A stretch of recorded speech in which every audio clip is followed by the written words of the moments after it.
A Graduate's Exile.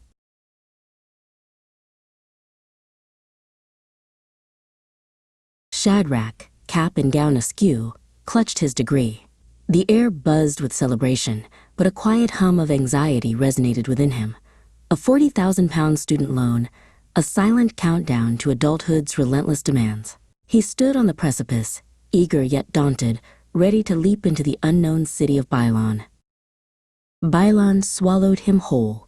Towering glass and steel replaced ancient university halls. His new job was a relentless tide of deadlines and expectations. Each morning, the city's vastness pressed in, and each evening, its anonymity echoed in his small, silent apartment. University had been a crucible. Lectures on philosophy, debates on ethics, and the sheer weight of new knowledge had chipped away at the simple certainties of his childhood faith. Questions without easy answers had taken root, leaving a quiet doubt that festered in the silence of his new life.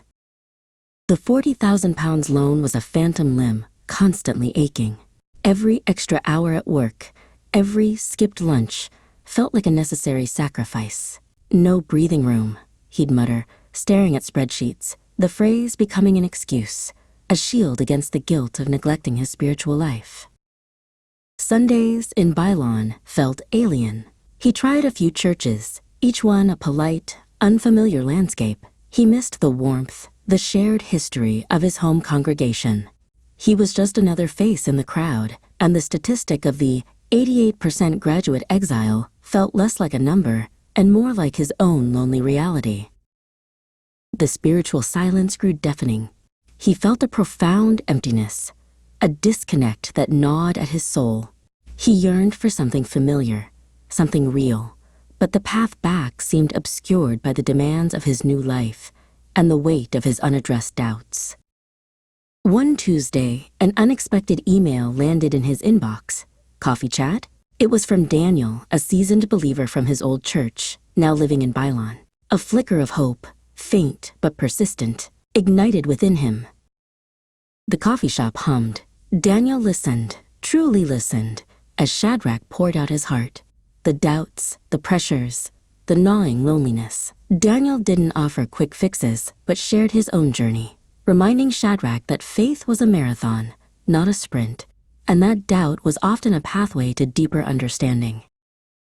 That conversation was a turning point. Slowly, tentatively, Shadrach began to re-engage. He found a small, welcoming community, not a replica of his old one, but a new home, where his questions were met with grace and his burdens were shared.